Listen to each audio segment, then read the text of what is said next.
মিশকাত শরীফের 2640 নম্বর হাদিস। عن أبي هريرة رضي الله تعالى عنه وعنهم أنه قال হযরত আবু হুরায়রা রাদিয়াল্লাহু তাআলা আনহু থেকে বর্ণিত, তিনি বলেন قال رسول الله صلى الله عليه وسلم রাসূল সাল্লাল্লাহু আলাইহি ওয়াসাল্লাম বলেন ইন্নাল্লাহা তাইয়্যিবুন লা ইয়াকবালু ইল্লা তাইয়্যিবা। রাসূল সাল্লাল্লাহু আলাইহি ওয়াসাল্লাম বলেন ইন্নাল্লাহা তাইয়্যিবুন, আল্লাহ তাআলা পবিত্র। কি বলেন? আল্লাহ তাআলা পবিত্র। লা ইয়াকবালু ইল্লা তাইয়্যিবা, আল্লাহ তাআলা পবিত্র ছাড়া অপবিত্র কোনো কিছু গ্রহণ করে না। আল্লাহ পবিত্র। ইন্নাল্লাহা তাইয়্যিবুন লা ইয়াকবালু ইল্লা তাইয়্যিবা, আল্লাহ তাআলা পবিত্র। আল্লাহ পবিত্র আর অপবিত্র কোনো কিছু আল্লাহ তাআলা গ্রহণ করে না। এবার চিন্তা করেন আমার রিজিক কি হতে হবে, চিন্তা করেন। এবার وَأَنَّ اللَّهَ أَمَرَ الْمُؤْمِنِينَ بِمَا أَمَرَ بِهِ الْمُرْسَلِينَ। নবীজি হাদিসের মধ্যে বলেন আল্লাহ তাআলা মুমিনদেরকে ওই বিষয়টা আদেশ করেছেন যেই বিষয়টা আল্লাহ তাআলা রাসূলদেরকে আদেশ করেছেন। ইন্নাল্লাহা আমারাল মুমিনিনা বিমা আমারা বিহিল মুরসালিন, আল্লাহ তাআলা মুমিনদেরকে ওই আদেশটা করছেন যেই আদেশটা রাসূলদের করছেন। কাদের করছেন বলেন? রাসূলদের করেছেন। নবীজি কথা বলার পরে আমি শুরুতেই যে আয়াতখানা তেলাওয়াত করেছি ওই আয়াতটা নবী তেলাওয়াত করেন, ইয়া আইয়ুহার রাসূলু কুলু মিন তাইয়্যিবাত ওয়া আমালু সালিহা।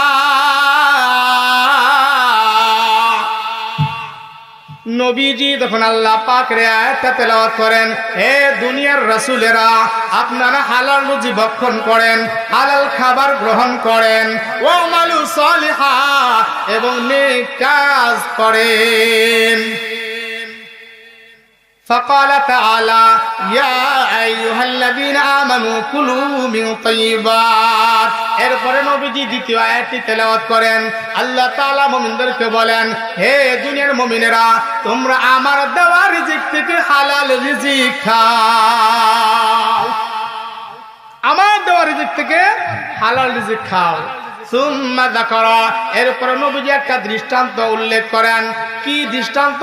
আর রাজুলু ইউতিলু সফারা, নবীজি বলেন এক ব্যক্তি লম্বা লম্বা সফর করে। ইউতিলু সফারা, এই ইউতিলু সফারা অর্থ লম্বা লম্বা মানে কি? দিনের পর দিন সফর করে, মাসের পর মাস সফর করে। আশআসা আকবারা, এই লোকটা সফর করতে করতে তার চুলগুলো এলোমেলো হয়ে গেছে। আকবারা, শরীরটা ধুলায় দূষিত হয়ে গেছে। ইয়ামুদ্দু ইয়াদাইহি ইলাস সামাই, এই ব্যক্তি মুসাফির ব্যক্তি সফর করতে করতে চুলগুলো এলোমেলো, শরীরটা জীর্ণ শীর্ণ হয়ে গেছে। এই লোকটা দুইটা হাত আল্লাহর আসমানের দিকে উঠায়া ইয়ামুদ্দু ইলাইহি ইলাস সামাই, কয় দুইটা হাত আসমানের দিকে তুলিয়া বলে, ইয়া রব্বি ইয়া রব্বি, হে আল্লাহ, আমার এই প্রয়োজন, আমার ওই প্রয়োজন, আমার এই সমস্যা, ওই সমস্যা।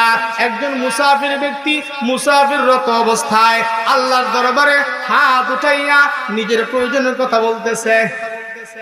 নবীজি বলে মাতআমাহু হারামুন, ওই লোকটার খাবার হারাম। ওয়া মাশরাবাহু হারামুন, ওই লোকটার পানীয় বস্তু হারাম। ওয়া মালবাসুহু হারামুন, তার গায়ের পোশাকটা পর্যন্ত হারাম। ওয়া গুদিয়া বিল হারাম, আর লোকটা হারাম ভক্ষণ করে, হারাম দ্বারাই দেহ গঠন করে, হারাম ভক্ষণ করে শরীরটার লালন পালন করে। নবীজি বলে ফান্না ইস্তাজাবু লিযালিকা, ফান্না ইস্তাজাবু লিযালিকা, আল্লাহ তাআলা তাহলে এই ব্যক্তির দোয়া কিভাবে কবুল করবে বলো? কথাটা একটু বুঝাই। আমরা জানি আল্লাহ পাক তিনজন মানুষের দোয়া ফিরায় দেয় না। কথা কোন ঠিক কিনা? মুসাফিরের দোয়া আল্লাহ ফিরাইয়া দেয় না, মা বাবার দোয়া আল্লাহ তাআলা ফিরাইয়া দেয় না। ঠিক বললাম না ভুল বললাম বলেন? মাজলুম ব্যক্তির দোয়া আল্লাহ তাআলা ফিরাইয়া দেয় না, তিনজন ব্যক্তির দোয়া আল্লাহ তাআলা ফিরাইয়া দেয় না। মা বাবা দোয়া করলে আল্লাহ ওটা ফিরাইয়া দেয় না, মুসাফির ব্যক্তি দোয়া করলে আল্লাহ সেটাও ফিরাইয়া দেয় না, মাজলুম ব্যক্তি আল্লাহর কাছে দোয়া করলে আল্লাহ সেটাও ফিরাইয়া দেয় না। বাংলার জমিনে অনেক আলেম মাজলুম হইয়া আল্লাহর কাছে বদদুয়া করছিল, আল্লাহ কবুল করছে না করে নাই? জোরে বলেন। তিনজন ব্যক্তির দোয়া আল্লাহ ফিরায় দেয় না। একজন মুসাফির ব্যক্তি, তার দোয়া আল্লাহ ফিরায় দেয় না। নবীজি মুসাফিরের দৃষ্টান্ত দিলেন যে মুসাফিরের দোয়া আল্লাহ ফিরায় দেয় না। কয়েকজন মুসাফিরও সফরের পর সফর করে, মাসের পর মাস সফর করে, আল্লাহর রাস্তায় থাকে, কিন্তু এই ব্যক্তিটার হারাম খাবার, এই লোকটার হারাম পানীয় বস্তু, এই লোকটার হারাম কাপড় থাকার কারণে মুসাফিররত অবস্থায়ও আল্লাহর দরবারে দোয়া করে, কিন্তু আল্লাহ কবুল করে না। আল্লাহ দোয়া কবুল করে না। ওয়ান আবি হুরায়রা রাদিয়াল্লাহু তাআলা আনহু আনহুম আন্নাহু ক্বাল, হযরত আবু হুরায়রা রাদিয়াল্লাহু তাআলা আনহু থেকে বর্ণিত, তিনি বলেন, ইয়াতি আলান নাস জামান, নবীজি বলেন মানুষদের মধ্যে এমন একটা যুগ আসবে, এমন একটা সময় আসবে, লা ইউবালিল মারউ মা আখাযা মিনহু আমিনাল হালাল আম মিনাল হারাম। তাই মানুষদের মধ্যে এমন একটি জামানা আসবে, এমন একটা সময় আসবে, যে লোকটা ইনকাম করবে সে নিজেও কখন লা ইউবালিল মারউ, কেউ ভ্রুক্ষেপ করবে না, পরোয়াও করবে না, আমিনাল হালালি আম মিনাল হারাম, আমি যে রোজগারটা করতেছি এই রোজগারটা হালাল না হারাম। কথা ঠিক বললাম না ভুল বললাম? জোরে বলেন। এটা নবীর কথা, আমার কথা না। এখন বর্তমান সমাজে এমন লোক আছে লাখ লাখ টাকা ইনকাম করে, আসে না নাই? কিন্তু সে জীবনেও চিন্তা করে না যে আমি যে কামাই গুলো করি, ইনকাম করি, আমার এই ইনকাম হালাল হইতেছে না হারাম হইতেছে। কথা কোন ঠিক কিনা? আছে না নাই? আপনাদের সমাজের মধ্যে এমন কিছু লোক আছে, দেখা যাবে আঙ্গুল দিয়া এই লোকটা লাখ লাখ টাকা ইনকাম করে, কিন্তু কখনো চিন্তা করে না সে যেই পন্থায় কামাই করে, ইনকাম করে, তার ইনকামটা বৈধ না অবৈধ। কথা কোন ঠিক কিনা? অনেকেই গল্প মানে দেখবেন সমাজে ঘুরে বেড়ায়, আমার পোলা আবার 3 লাখ টাকা কামাই করে, ইনকাম করে। তোমার সন্তান কোন পন্থা অবলম্বন করে এটাকে দেখতে হবে। কথা বলেন ঠিক কিনা? নবী বলছে এমন সময় আসবে, এমন জামানা আসবে, যেই জামানার মধ্যে মানুষ লা ইউবালিল মারউ মা আখাযা, কি সে গ্রহণ করতেছে, কি কামাই করতেছে, আমিনাল হালালি আম মিনাল হারাম, এটা কি হালাল না হারাম, সে পরোয়াও করে না। কথা কোন ঠিক কিনা? ওয়ান আব্দুল্লাহ রাদিয়াল্লাহু তাআলা আনহু ক্বাল, হযরত আব্দুল্লাহ রাদিয়াল্লাহু তাআলা আনহু বলেন, তালাবু কাসবিল হালালি ফারিদাতুন বাদাল ফারিদা। হাদিসটা খেয়াল করে শুনবেন। তালাবু কাসবিল হালালি ফারিদাতুন বাদাল ফারিদা। আব্দুল্লাহ রাদিয়াল্লাহু তাআলা আনহু নবীজির হাদিস বর্ণনা করেন। নবীজি সাল্লাল্লাহু আলাইহি ওয়াসাল্লাম বলেন, তালাবু কাসবিল হালালি ফারিদাতুন বাদাল ফারিদাতি। ওই দুনিয়ার যত ফরজ আমল দেখেন, ফরজ কাজ দেখেন, অন্যান্য সমস্ত ফরজের ন্যায় হালাল রুজি ইনকামের ব্যবস্থা গ্রহণ করাও একটা ফরজ। কথাটা মনে বুঝাইতে পারলাম না? নবীজি বলছেন দুনিয়াতে যতগুলো হালাল পন্থা আছে, হালাল কাম, ফরজ কাম আছে, নামাজ ফরজ, রোজা ফরজ, যাকাত ফরজ, হজ ফরজ, রমজানের রোজা ফরজ, এই যে ফরজ দেখেন, সমস্ত ফরজের মতোই হালাল ইনকামের ব্যবস্থা গ্রহণ করাও একটা ফরজ। এখন বুঝে আসছে? নামাজ যেমন ফরজ, হালাল রুজি ব্যবস্থা গ্রহণ করা, হালাল রুজি ইনকামের মাধ্যমটাও হালাল হওয়া ফরজ। হারাম পন্থায় উপার্জন করলে হাজারো কামাই করতে পারো, হাজারো ইনকাম করতে পারো, কিন্তু তোমার ওই ইনকাম তোমার সামান্য আখিরাতের উপকারে আসবে না। তাহলে সুদের টাকা লাগায়া ইনকাম করা মনে বৈধ হয়ে যায়? কারা কারা না? এরে বাবা, হাতে ধরে বলে পায়ে ধরে বলি, এখনো যারা সুদের মধ্যে আছে হাদিস আওয়াজগুলা মন দিয়া শোনো রে বাবা, কানের দিল লাগায়া দিলের কানটা লাগায় শোনো। নবীজি বলছে ওয়ান আবি বকর রাদিয়াল্লাহু তাআলা আনহু قال আবু বকর রাদিয়াল্লাহু তাআলা আনহু থেকে বর্ণিত, তিনি বলেন ক্বালা রাসূলুল্লাহ সাল্লাল্লাহু আলাইহি ওয়াসাল্লাম, রাসূল সাল্লাল্লাহু আলাইহি ওয়াসাল্লাম বলেন লা ইয়াদখুলুল জান্নাতা জাসাদুন গুদিয়া বিল হারাম, লা ইয়াদখুলুল জান্নাতা জাসাদুন গুদিয়া বিল হারাম। নবীজি বলেন হারাম ভক্ষণ করা দেহ, হারাম খাওয়া দেহ জীবনেও জান্নাতে যাবে না।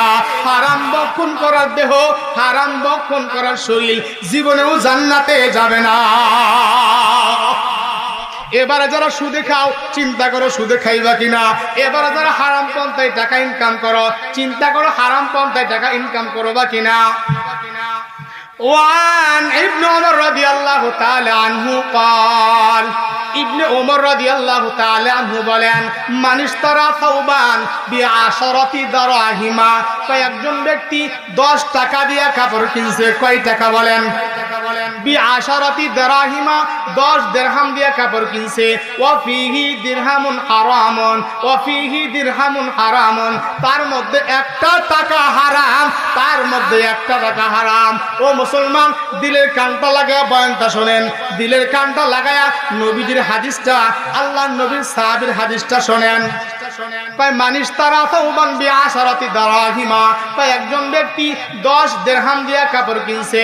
ওয়া ফিহি দিরহামুন হারামুন, তার মধ্যে একটা মাত্র দিরহাম, এক দিরহাম হারাম। তার মানে কি দাঁড়াইলো? বেটা 10 টাকা দিয়ে কাপড় কিনছে, ওর মধ্যে 9 টাকা হালাল। কয় টাকা হালাল? জোরে বলেন। 9 টাকা হালাল। ওয়া ফিহি দিরহামুন হারামুন, কিন্তু 1 টাকা হারাম, 1 টাকা হারাম। কালাম ইয়াকবালিল্লাহু তাআলা লাহু সালাতা, এই ব্যক্তি এই 1 টাকা মিশ্রণ করে 9 টাকা হালালের সাথে 1 টাকা হারাম মিলাইয়া 10 টাকা দিয়ে কাপড় কিনছে, 9 টাকাই কিন্তু হালাল, মাত্র 1 টাকা হারাম। তাই 1 টাকা হারাম মিলাইয়া ওই ব্যক্তি একটা কাপড় কিনছে। এই কাপড়টা গায়ের মধ্যে লাগাইয়া যতক্ষণ মা দামা আলাই, যতক্ষণ পর্যন্ত গায়ের মধ্যে কাপড়টা থাকবে, মা দামা আলাই, যতক্ষণ গায়ের মধ্যে কাপড়টা থাকবে, লাম ইয়াকবালিল্লাহু লাহু সালাতা, তার কোনো নামাজ আল্লাহ কবুল করবে না। যতক্ষণ পর্যন্ত একটা হারাম টাকা মিলছে, 1 টাকা হারাম মিশ্রণ কইরা তুমি একটা কাপড় কিনছ, ওই কাপড়টা মা দামা আলাই যতক্ষণ পর্যন্ত তোমার গায়ের মধ্যে থাকবে, ততক্ষণ পর্যন্ত তোমার নামাজ আল্লাহ কবুল করবে না, তোমার দোয়া আল্লাহ কবুল করবে না, তোমার রোজা আল্লাহ কবুল করবে না, তোমার যাকাত আল্লাহ কবুল করবে না, তোমার রোজা আল্লাহ কবুল করবে না, তোমার দান সদকা আল্লাহ কবুল করবে না। এই জন্য বাবা হাতে ধরে বলি, পায়ে ধরে বলি, তুমি দয়া করে হারাম খাওয়া ছেড়ে দাও। ওয়ান আয়েশা রাদিয়াল্লাহু তাআলা আনহা قالت, হযরত আয়েশা রাদিয়াল্লাহু তাআলা আনহা থেকে বর্ণিত একটি হাদিস, তিনি বলেন কানালি আবি বকরিন গুলামুন, আবু বকরের একটা গোলাম ছিল। গোলাম বোঝেননি? আগের জামানায় মানুষ বেচাকিনি হইতো, বর্তমানে এই সুযোগ নাই, ঠিক কিনা বলেন? তো আবু বকর, আয়েশার কি হয় একটু বলেন তো? কথা কয় না। আয়েশার কি হয়? মেয়ে। আবু বকরের মেয়ের নাম আয়েশা। তো আয়েশা রাদিয়াল্লাহু তাআলা আনহা, তিনি আমাদের আম্মাজান নবীজির বিবি। কথা কন ঠিক কিনা? তো মেয়ে বাবার একটা ইতিহাস ঘটনা বর্ণনা করে, আপনাদের শোনায় হাদিসের থেকে। মেয়ে বাপ সম্পর্কে বলতেছে কানালি আবি বকরিন গোলামুন, ভাই আবু বকরের একটা গোলাম ছিল। কানালি আবি বকরিন গোলামুন, আবু বকর অর্থাৎ তার পিতা, আবু বকরের একটা গোলাম ছিল। ইখরিজুলাহুল খিরাজা, এই গোলামটা মালিকের জন্য, আবু বকরের জন্য কামাই রোজগার করে নিয়ে আসতো, ইনকাম করে নিয়ে আসতো। ওই সময়ের জন্য গোলামের ইনকাম মালিকের জন্য খাওয়া বৈধ ছিল। ওই জামানায় মালিকের জন্য গোলামের, কামলার বা গোলামের ইনকাম তার জন্য বৈধ ছিল। তাই ইখরিজুলাহুল খিরাজা, এই গোলামটা আবু বকরের জন্য ইনকাম করে নিয়ে আসতো, কামাই করে নিয়ে আসতো। ফাকান আবু বকর ইয়াকুলু মিন খিরাজিহি, আবু বকর ওই গোলামের ইনকাম থেকে খাবার গ্রহণ করত। ফাজাআ ইয়াওমান বিশাইইন, একদিন গোলামটা কিছু খাবার নিয়ে আসলো। ফাজাআ ইয়াওমান বিশাইইন, একদিন গোলামটা কিছু খাবার আইনা ওই আবু বকরের সামনে দিল। ফাআকালা মিনহু আবু বকরিন, আবু বকর ওই খাবার থেকে খাবার গ্রহণ করলো, খাইলো। কথা কি বুঝতেছেন? আবু বকর ওই গোলাম যে ইনকাম করে নিয়ে আসছে, ওই ইনকাম থেকে আবু বকর খাইলেন। খাবার পরে ফাকালা লাহুল গোলাম, গোলাম এবার মালিককে ডাক দেয়া বলে, আবু বকরকে ডাক দেয়া বলে, তাদরি মা হাদা, তাদরি মা হাদা, ও মালিক আপনি যে কি খাইলেন জানেন কিসের খাবার এটা? তাদরি মা হাদা, ও মালিক, ও আমার মনিব, ও আবু বকর, আপনি যে খাবারটা খাইলেন এই খাবারটা কিসের খাবার আপনি কি জানেন? ফাকালা আবু বকর ওয়া মা হুয়া, সঙ্গে সঙ্গে আবু বকর গোলাম রে ডাক দিয়ে বলে, ও গোলাম তুই আমারে কি খাবার খাওয়াইলি বল, ও গোলাম কিসের খাবার তুই আমারে খাওয়াইলি বল। ফাকালা গোলাম ক্বালা কুনতু তাকাহানতুল ইনসানিন, কুনতু তাকাহানতুল ইনসানিন, আমি ফিল জাহিলিয়াতি, আমি মুসলমান হওয়ার আগে এক ব্যক্তির হাত দেখছিলাম। কুনতু তাকাহানতু, তাকাহানতু কাহেন, হাত দেখা। আমাদের সমাজে মাঝে মধ্যে আমাদের বাড়ির উপরে কিছু লোক আসে, আমাদের হাত দেখে, আছে না নাই? কয় দেখি তোর সামনে কয়টা পাড়া আছে, বলে না বলে না। আজকে ওয়াজটা ভালো করে শুনে যান, সামনে কোনোদিন এরকম গোনপরে হাত দেখাইবেন কিনা শুনে যান হাদিস থেকে। কুনতু তাকাহানতু লিইনসানিল ফিল জাহিলিয়াতি, আমি মুসলমান হওয়ার আগে আমি একজন মানুষের হাত দেখছিলাম, গণকগিরি করছিলাম। তো ওয়ামা উহসিনুল কাহানাতা, কিন্তু আমি গণকগিরি সম্পর্কে জানতাম না, আমি যে গণকগিরি সম্পর্কে জানতাম না, তারপরেও কি করছি, ইল্লা খাদাতুহু ইল্লা আন্নি খাদাতুহু, আমি তার হুদাই হাত ধরে বাঁধ ধরছি। এই তুই তোর হাতটা দেখি, তো সামনে ফাড়া আছে রে, সামনে এই মুসিবত, তোর ওই মুসিবত, বলে না বলে না। অথবা আমাদের সমাজে দেখবেন বানর নিয়ে আসে, আসে না নাই? আইনা কয় বানর হাত দেখবে, তোমার বানরের ট্রেনিং দেওয়া আছে, হাত দিলেই এটা ইশারা দেয়, আসে না নাই? একটা মাসআলা শুনে যান, যদি কেউ বানরকে বিশ্বাস করে, গণককে বিশ্বাস করে, টিয়া পাখিকে বিশ্বাস করে, বিভিন্ন মানুষকে গণকগিরি বিশ্বাস করে হাত দেখায়, হাত দেখাইতে দেরি কিন্তু মুসলমানের ঈমান চলে যাইতে দেরি না, সঙ্গে সঙ্গে সে ঈমান চলে যাবে। সঙ্গে সঙ্গে কি হবে বলেন তো? কথা কয় না, কি হবে বলেন? হ্যাঁ, ঈমান চলে যাবে। এ মুসলমান, এই যে আবু বকরের গোলাম বলতেছে কুনতু তাকাহানতু লিইনসানিন ফিল জাহিলিয়াতি, আমি মুসলমান হওয়ার আগে এক ব্যক্তির হাত দেখছিলাম, তখনও মুসলমান হয় নাই। কয় আমি তো উকসিনুল কাহানাতা, আমি তো কাহেন সম্পর্কে, গণকগিরি সম্পর্কে জানতাম না। ইল্লা আন্নি খাদাতুহু, তবে আমি তারে ধোঁকা দিছি। কি করছি বলেন? খুদাই কইছে, হাত দিই তারা ফাঁকি দিছে। কয় ফালাকিয়ানি, তার সঙ্গে আমার আজকে সাক্ষাৎ হয়ে গেছে। ফাতানি বিদালিকা, কয় দেখা হওয়ার পরে সে আমার এই খাবারগুলো দিছে। মা হাদা আকালতা মিনহু আকালতা, কয় যে খাবার থেকে আপনি খাইলে,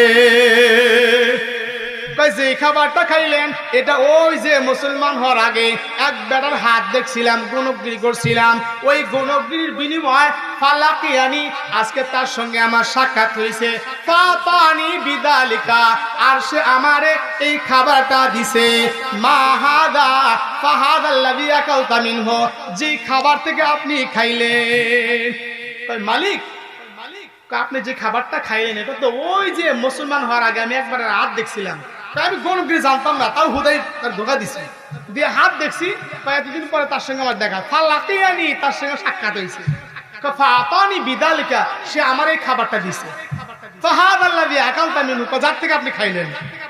দেখ কি করে? ফাকালাত, আয়েশা বলেন তার পিতা সম্পর্কে, কালাত, তিনি বলেন, ফাদখালাহু আবু বকর ইয়াদাহু, সঙ্গে সঙ্গে আবু বকর তার হাতের আঙ্গুলটা গলার মধ্যে ঢুকায় দিছে। আল্লাহু আকবার বলেন।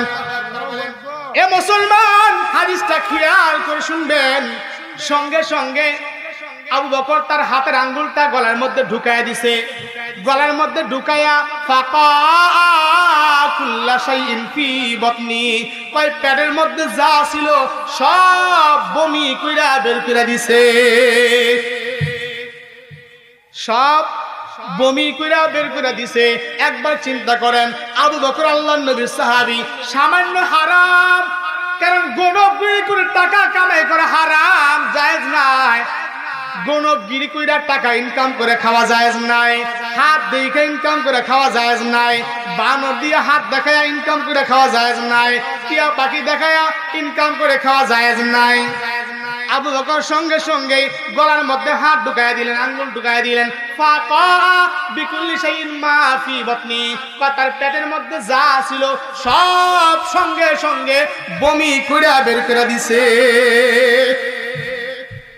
আমরা সকাল সন্ধ্যা দুপুর 3 বেলায় হারাম খায় আছে না নাই? ও মুসলমান সাহাবায়ে কেরাম, সামান্য হারামের লেশ আছে এমনটাও গ্রহণ করতেন না। হারামের লেশ আছে এমনটাও গ্রহণ করতেন না। যদি ভুলে হারাম পেটে ঢুকতোই সঙ্গে সঙ্গে বমি করে বের করে দিত। আল্লাহু আকবার বলেন। সঙ্গে সঙ্গে বমি কইরা সব বের করে দিত। ও মুসলমান, আজকে আমাদের কি অবস্থা? সাহাবায়ে কেরামকে জোর করে হারাম খাওয়ানো যায় নাই, ক্ষুধার্ত রেখেও হারাম খাওয়ানো যায় নাই। আল্লাহর নবীর এক সাহাবীর ঘটনা আপনাদেরকে শোনাই। কষ্ট লাগতেছে আপনাদের? তো দেখেন, একটা ঘটনা আপনাদের শোনাই, আল্লাহর নবীর সাহাবীর ঘটনা। আব্দুল্লাহ বিন হুযাফা, নামটা কি জোরে বলেন? আব্দুল্লাহ বিন হুযাফা রাদিয়াল্লাহু তাআলা আনহু নবীজি এক সাহাবী। হযরত ওমর রাদিয়াল্লাহু তাআলা আনহুর জামানা, কার জামানা বলেন? ওমরের জামানায় রোমদের বিরুদ্ধে যুদ্ধ করতে গেছে। কাদের বিরুদ্ধে বলেন? রোম বাদশাদের বিরুদ্ধে যুদ্ধ করতে গেছে। এই যুদ্ধে গিয়া মুসলমানরা রোম সৈন্যদের হাতে বন্দী হয়ে গেছে। তো রোম সম্রাট তার সেনা প্রধানদের বলে দিছে যে মুসলমানদের যদি ধরতে পারো ওদের মারবা না, জীবিত আমার কাছে নিয়ে আসবা, আমার কিছু দেখার আছে। তো মুসলমানদের একটা দল বন্দী কইরা রোম সম্রাটের দরবারে নিয়ে গেছে। নিয়ে যাওয়ার পরে রোম সম্রাটের কানে আওয়াজ আসলো, এই মুসলমানদের মধ্যে একজন সৈন্য আছে, মুসলমান যুবক আছে, যে অত্যন্ত কঠিন সাহসী, কঠিন যোদ্ধা, কঠিন ঈমানওয়ালা। আল্লাহু আকবার বলেন। তো রোম সম্রাট বলেন, তাহলে তো তাকে দেখার দরকার, কেমন ঈমান, তাকে একটু টেস্ট করা দরকার, নিয়ে আসো। মুসলমানদের সমস্ত সৈন্যদেরকে রোম সম্রাটের সামনে নেওয়া হলো। নেওয়ার পরে রোম সম্রাট বলতেছে, তোমাদের মধ্যে সেনা প্রধান কে, লিডার কে? তখন আব্দুল্লাহ বিন হুযাফা নবীর সাহাবী হাত তুলে বললেন, আমি এদের লিডার। তখন বললেন, তুমি এদিকে আসো। আসার পরে আব্দুল্লাহ বিন হুযাফা রোম সম্রাটের কাছে আসছে। আসার পরে রোম সম্রাট ডাক দিয়ে বলতেছে, ও আব্দুল্লাহ বিন হুযাফা, তোমারে তো আমার মহব্বত করতে মন চায়, তোমারে ভালোবাসতে মন চায়, তোমারে আমার একটু ভালোবাসা দিতে মন চায়, তোমার একটু আপ্যায়ন করতে মন চায়, তোমার সঙ্গে ভালো সম্পর্ক করতে মন চায়, কিন্তু বাধা হলো তুমি হইলা মুসলমান আর আমি হইলাম খ্রিস্টান, আমি হইলাম খ্রিস্টান আর তুমি হইলা মুসলমান। এই বাধাটার জন্য তোমার মহব্বত করতে পারতেছি না, তোমার উপটুকুন দিতে পারতেছি না, তোমার আপ্যায়ন করতে পারতেছি না।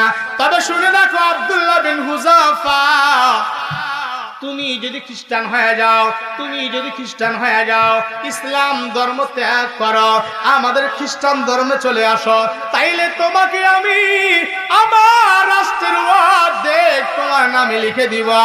ও আব্দুল্লাহ বিন হুযাফা, শুধু লিখেই দিব না, তোমার সঙ্গে আমার একটা সুন্দরী মেয়ে আছে, ওই মেয়েটা তোমার সঙ্গে বিবাহ দিব। মেয়েটা তোমার সঙ্গে বিবাহ দেবা। আব্দুল্লাহ বিন হুযাফা ডাক দেয়া বলে, ও রোম সম্রাট, আপনার এই রোম সম্রাটটা সারা দুনিয়ার কয় ভাগের কয় অংশ? রোম সম্রাট ডাক দিয়া বলল, ও আব্দুল্লাহ বিন হুযাফা, আমার রোম সম্রাট হলো 1/3 অথবা 1/4 সারা দুনিয়ার যত মাটি আছে, জমি আছে, যত দেশ আছে, সমস্ত দেশের 3 ভাগের 1 ভাগ আমার রাষ্ট্রের আয়তন। আব্দুল্লাহ বিন হুযাফা ডাক দিয়ে বলল, বাদশা ও রোম সম্রাট, সারা দুনিয়া যদি তোমার হয়ে যায়, আর সারা দুনিয়া যদি স্বর্ণ দিয়া ভরিয়ে দাও, রূপা দিয়া ভরিয়ে দাও, টাকা পয়সা দিয়া ভরিয়ে দাও, এরপরে সমস্ত রাষ্ট্র, সমস্ত সম্পদ যদি আমাকে দিয়া দাও, ভাই ওই সম্পদের বিনিময়, সারা দুনিয়ার বিনিময়, 1 মুহূর্তের জন্য বেঈমান হতে পারবো না। আল্লাহু আকবার। 1 মুহূর্তের জন্য ঈমান ছাড়তে পারবো না। সারা দুনিয়া যদি আমার হাতের মধ্যে দিয়ে দাও, সারা দুনিয়ার রাজত্ব যদি আমারে দিয়ে দাও, সারা দুনিয়ার সম্পদ যদি আমারে দিয়ে দাও, তারপরেও 1 মুহূর্তের জন্য ঈমান ছাড়তে পারবো না। আল্লাহু আকবার। রোম সম্রাট বলতেছে, এভাবে কাজ হবে না, তারে একটা কাজ করাইতে হবে। কি করতে হবে? তাই মুসলমানদেরকে গুনাহ করাইতে পারলে, যদি মুসলমানদেরকে দিয়ে গুনাহ করানো যায়, পাপ কাজ করানো যায়, তাহলে মুসলমানদের ঈমান দুর্বল হয়ে যায়। বুখারী শরীফের হাদিসের মধ্যে আছে, মুসলমান যখন গুনাহ করে তার ঈমানটা দুর্বল হয়ে যায়, ঈমান কমে যায়। আর যখন মুসলমান নেক কাজ করে তখন তার ঈমানটা বেড়ে যায়। যাদাতহু ঈমানা, আল্লাহ তার ঈমান বাড়ায়া দেয়। নেক কাজ করলে ঈমান বাড়ে, আর গুনাহ করলে ঈমান দুর্বল হয়, ঈমান কমে যায়। রোম সম্রাট খ্রিস্টান বড় চালাক। বর্তমান বিশ্বের মধ্যেও খ্রিস্টানরা একটা মিশন নামাইছে। মিশনটা হলো মুসলমানদের খাবারের মধ্যে হারাম ঢুকায় দাও। মুসলমান যদি হারাম খায় তাহলে মুসলমানদের ঈমান দুর্বল হয়ে যাবে। এই জন্য রোম সম্রাট কি করলো? ভাই আব্দুল্লাহ বিন হুযাফারে একটা রুমের মধ্যে বন্দী করা। আব্দুল্লাহ বিন হুযাফারে একটা রুমের মধ্যে বন্দী করা হলো। রোম সম্রাট ডাক দিয়া বলে, এবার আব্দুল্লাহ বিন হুযাফার রুমের মধ্যে একটা নর্তকী ভাড়া করো। নর্তকী আইনা ওই নর্তকীটাকে আব্দুল্লাহ বিন হুযাফার রুমের মধ্যে ঢুকাইয়া দাও। নাউজুবিল্লাহ বলবেন না?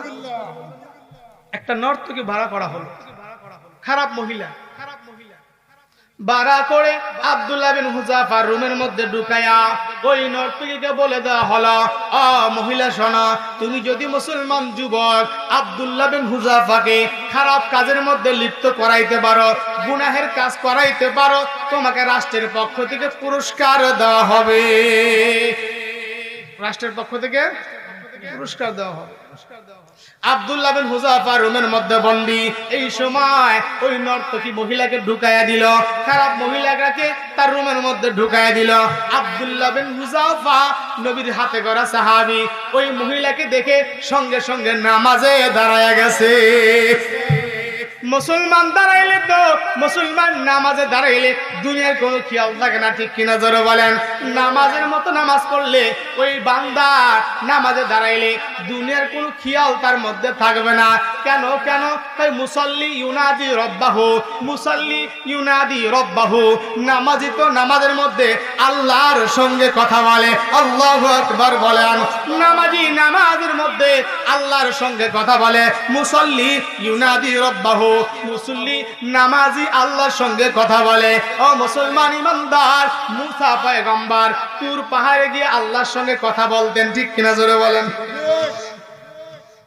মুসা পয়গম্বর একদিন আল্লাহকে ডাক দিয়ে বললেন, আল্লাহ, আমি তো তোমার সঙ্গে তুর পাহাড়ে এসে কথা বলি, তাই দুনিয়াতে কি তোমার এমন কোন বান্দা আছে যেই বান্দা তোমার সঙ্গে কথা বলবে বা বলে? আল্লাহ পাক ডাক দিয়ে বলে, হ্যাঁ মুসা, আমার একটা জাতি আসবে, আমার একদল বান্দা আসবে যারা আমার সঙ্গে কথা বলবে।